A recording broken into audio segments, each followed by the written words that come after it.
A delivery app? Tom's laughter echoed through our parents' living room. That's your big idea, Ethan? Another delivery app.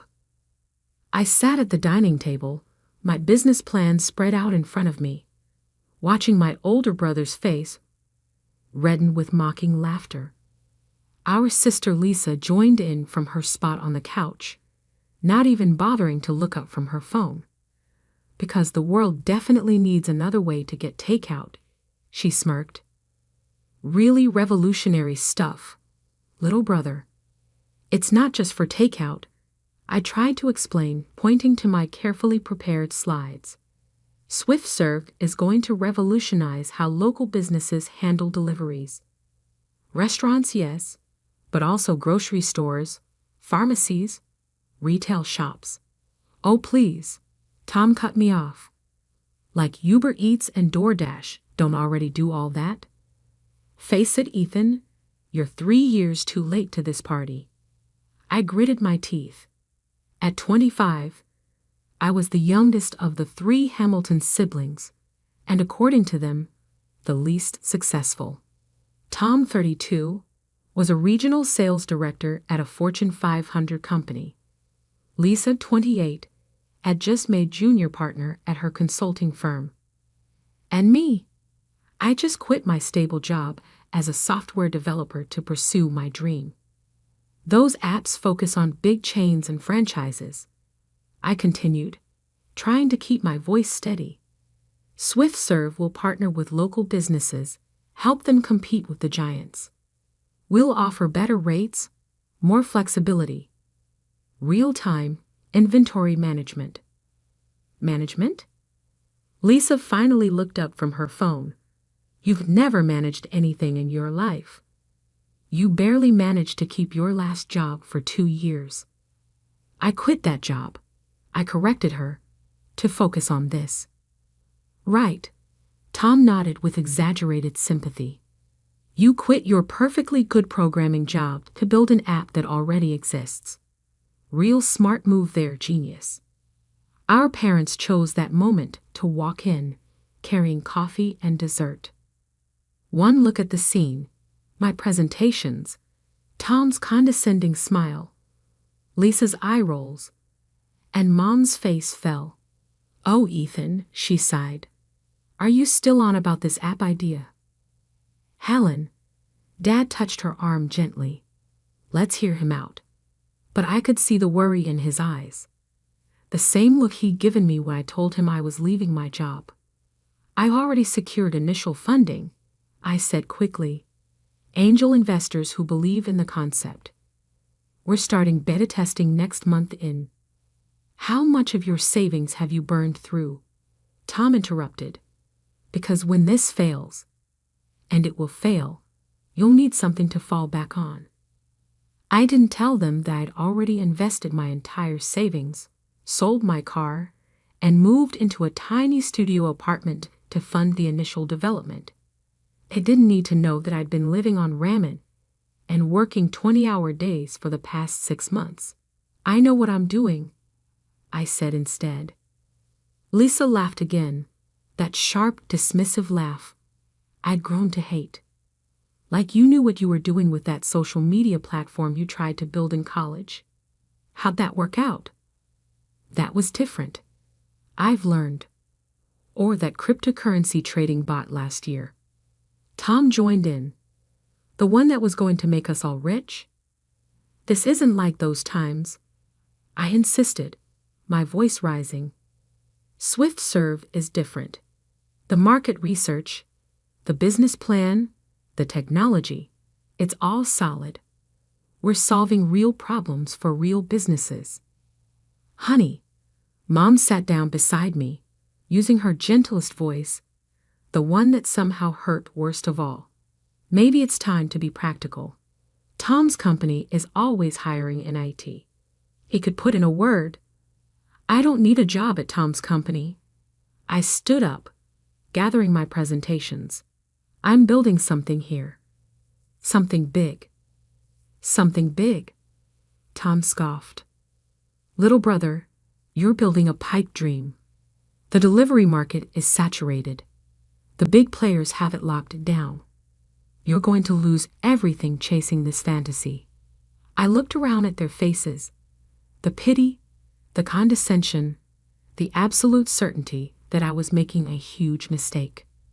None of them had even bothered to read my business plan or look at the market analysis I'd spent months preparing. "You're wrong," I said quietly. "All of you. And one day you'll see just how wrong you were." I walked out of that house with their laughter following me. But I didn't slow down. In my beaten-up Honda Civic, the only thing I hadn't sold to fund SwiftServe, I had my laptop, 3 monitors, and enough determination to prove them all wrong. That night, in my tiny studio apartment, I worked until sunrise. The beta version of SwiftServe was almost ready. What my family didn't know, what none of them had bothered to ask about, was that we already had partnerships lined up with 50 local businesses in our test market. My phone buzzed. A message from Marcus Chen, our lead developer. "Backend updates complete. Ready for final testing." I smiled, thinking about my siblings' mockery. They thought SwiftServe was just another delivery app. They couldn't see what we were really building: a complete local commerce ecosystem that would change how small businesses competed in the digital age.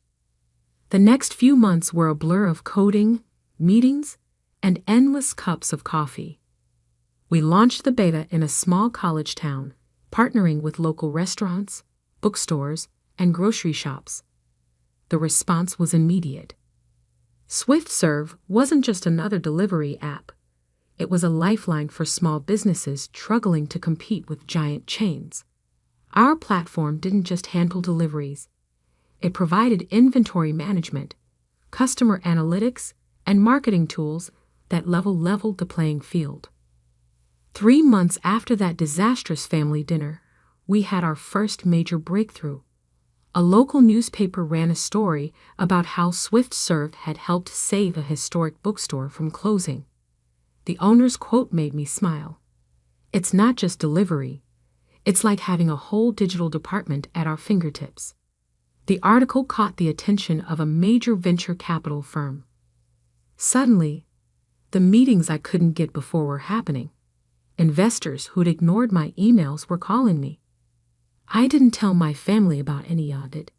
Let them think I was failing. Let them believe their mockery was justified. Success would be sweeter when they finally saw it for themselves. 6 months in, SwiftServe had expanded to 3 cities. Our user base was growing exponentially, and our business partners were reporting revenue increases of up to 40%. Then came the call that changed everything. "Ethan Hamilton?" The voice was unfamiliar. "This is James Morrison from Tech Fund Ventures. We've been watching SwiftServe's growth with interest." Tech Fund Ventures, one of the biggest names in tech investment, known for backing companies like Uber and Airbnb in their early days. "We'd like to discuss leading your series of funding round. How does $50 million sound for a starting point?" I gripped my phone tighter, glad I was sitting down. "That sounds interesting." "Excellent. Our team has reviewed your technology, your market strategy, your growth metrics. We believe SwiftServe isn't just another delivery app.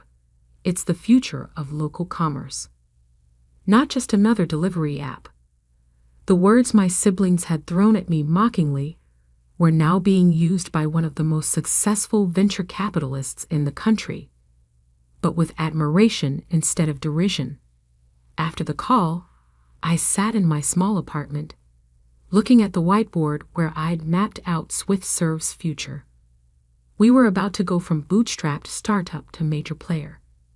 My phone buzzed again. A message in the family group chat. "Tom.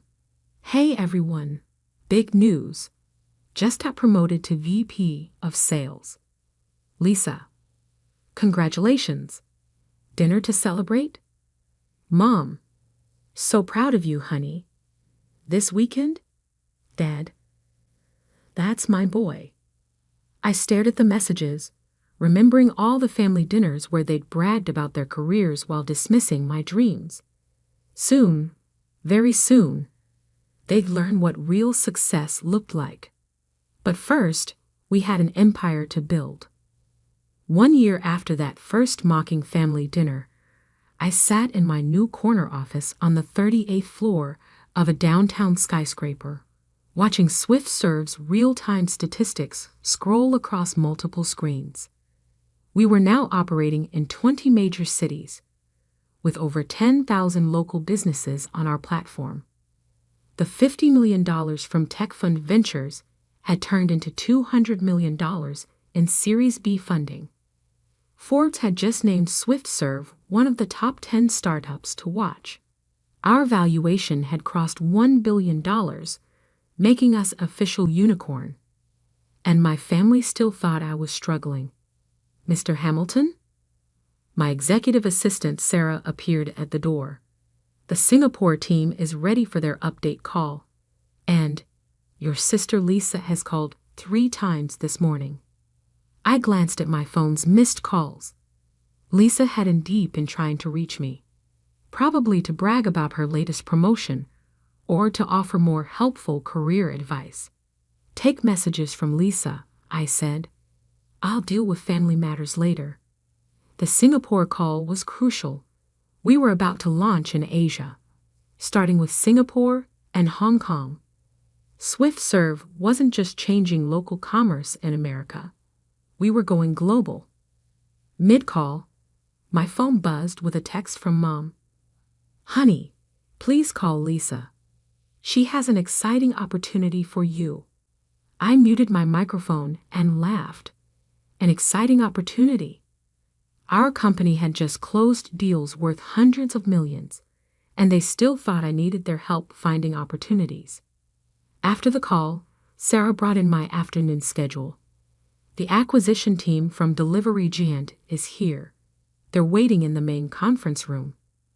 Delivery Giant, one of the big players my brother Tom had said had the market locked down. Now they were here, trying to buy us out before we took more of their market share. Tell them I'll be there in 5 minutes, I said, straightening my Brioni suit.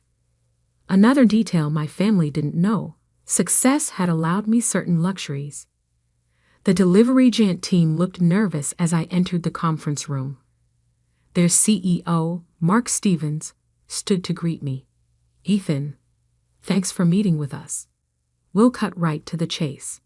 We want to acquire SwiftServe. Name your price. I sat down, enjoying the irony. A year ago, my siblings had mocked me for trying to compete with companies like Delivery Giant. Now those same companies were trying to buy us out. Not interested, Mark, but thanks for coming by. We're prepared to offer $2 billion, he pressed. Cash and stock. I smiled, thinking about Tom's words. The big players have it locked down. The problem, Mark, is that SwiftServe isn't just another delivery app. We're not competing with you. We're reshaping the entire market. Your model focuses on large chains. Ours empowers local businesses. You're offering $2 billion because you know we're worth far more than that. $3 billion, he said quickly. Too quickly. I stood up. Let me show you something. I led them to our main operations center, where wall-to-wall screens displayed SwiftServe's network in real time. Thousands of deliveries happening simultaneously. Real-time inventory updates from local businesses. Customer data flowing through our AI systems. This is the future of local commerce, I said, and it's not for sale. After they left, I checked my messages again. Lisa had called twice more. Finally, curious about this exciting opportunity, I called her back. Ethan! Finally. Her voice was too bright, too eager. Listen, I've been thinking about your situation. My firm is launching a new digital division, and I convinced them to consider you for a junior analyst position. I nearly dropped my phone. Junior analyst? I know, it's entry level, she continued, missing my tone completely. But it's a foot in the door, a real career path. Better than wasting time on that app thing, right? I looked around my office, at the awards on the walls, the view of the city, the evidence of success they somehow still couldn't see. Lisa, I said carefully, how's the consulting business going? Amazing. She launched into a detailed description of her latest project. We just landed a major client in the tech sector. They need help with their digital transformation strategy. Would that client be Anderson Global? I interrupted. Silence. Then, how did you know that? Because they approached us first. They're implementing SwiftServe's platform across their entire retail division. The contract is worth $50 million. More silence. That app thing you think I'm wasting time on. We're now in 20 cities, Lisa. We have over 1,000 employees. Our last funding round valued us at $3.5 billion. That can't be right, she stammered. We would have heard. Would you? When's the last time any of you actually asked about my work? Asked to see what I was building? Before she could respond, Sarah appeared at my door. Mr. Hamilton? The board meeting is starting. I have to go, I told Lisa. Board meeting. But hey, thanks for thinking of me for that junior analyst position. Always good to have a backup plan, right? I hung up, imagining her face as reality finally began to crack her perception of her struggling little brother. The board meeting was another triumph. Our expansion plans were ahead of schedule. Revenue had tripled in the last quarter, and we had just acquired our biggest competitor in the local delivery space. As I wrapped up my presentation, my phone buzzed again. A message from Tom. Just heard something interesting about SwiftServe. Need to talk ASAP. I smiled. Word was finally getting around. But they still didn't know the biggest news, the development that would force them to fully confront their mistake in doubting me. SwiftServe was about to go public. And there was one more detail they didn't know: their precious corporate jobs. Their companies were about to undergo major restructuring. Both Tom's employer and Lisa's consulting firm had been losing market share to businesses using SwiftServe's platform.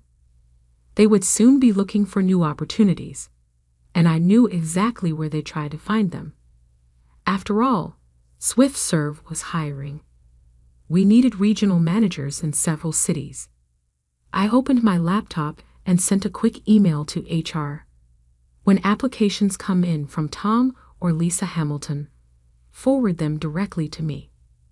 The family that had laughed at my dreams was about to learn a valuable lesson about underestimating people, and I was going to enjoy teaching it.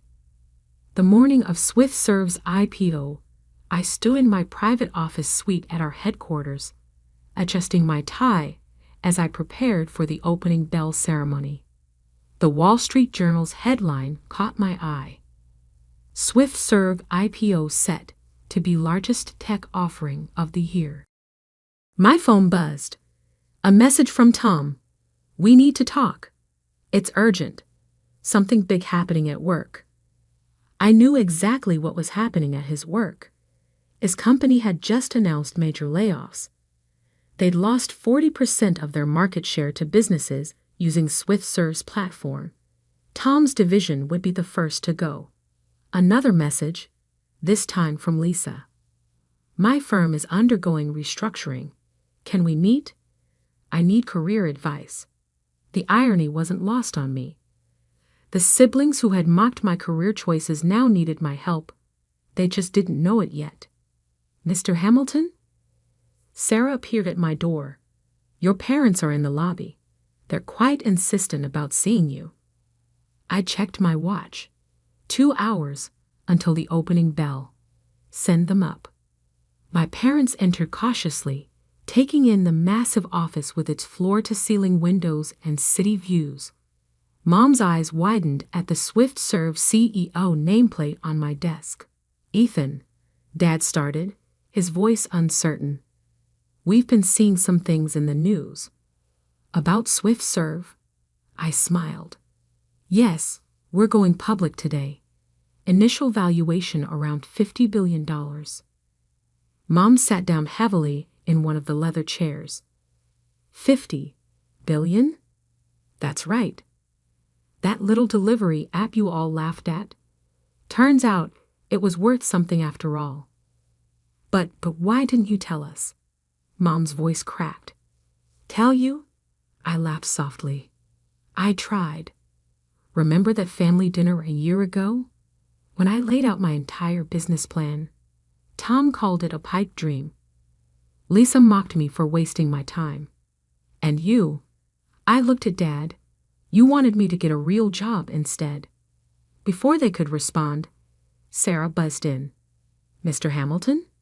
Your brother and sister are here too. They seem agitated. Perfect timing. Send them in.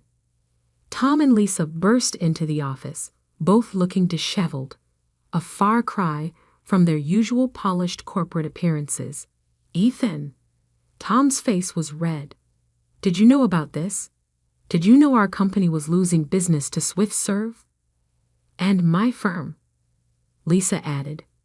We just lost our biggest clients because they're all switching to Swift Serve's platform. I leaned back in my chair, enjoying the moment. You mean the app that was too late to the party? The one that was competing in a locked-down market? Understanding slowly dawned on their faces. You're behind all this, Tom stammered. Swift Serve isn't just a delivery app, I said, standing up. It's a complete digital transformation platform. We're changing how local businesses compete in the digital age. Those big clients you lost, they didn't just switch to our platform, they're thriving on it. Growing, expanding, while traditional businesses, like your employers, are falling behind. But you never said. Lisa's voice trailed off. Said what? That I was succeeding. That my pipe dream was revolutionizing entire industries. You never asked. You were too busy mocking my choices, too convinced of your own success to see what I was building. I walked to the window, looking out at the city where Swift Serve had started. And now, in about an hour, we're going public. Want to know something interesting? After the IPO, my net worth will be more than both your companies combined. The silence in the room was deafening. Honey, Mom stepped forward. We're so proud. No, I cut her off. You don't get to be proud now. You get to watch. Watch as that app you dismissed changes the world. Watch as your perfect corporate children come looking for jobs at my company. Tom and Lisa exchanged glances. Actually, Tom cleared his throat. That's partly why we're here. With the layoffs coming, you want jobs at Swift Serve. I finished for him. Funny how things work out, isn't it? We do have some openings. Regional manager positions. Entry level, of course. Entry level? Lisa protested. But I'm a partner at a failing consulting firm, I interrupted. Your experience means nothing here. You'd have to start from the bottom. Learn our system, prove your worth. Just like I did when you were all laughing at me. Sarah appeared at the door. Mr. Hamilton? The opening bell ceremony is in 30 minutes. Thank you, Sarah. I turned back to my family. You're welcome to watch the ceremony. Front row seats to see your little brother's pipe dream make history. The next hour was surreal. My family sat in stunned silence as I rang the opening bell at NASDAQ. SwiftServe's stock soared in the first minutes of trading. By lunch, we had exceeded all projections. Back in my office, I handed them each a folder. "What's this?" Tom asked. "Job applications," I replied. "If you want to work at SwiftServe, you'll need to apply through proper channels. No family shortcuts."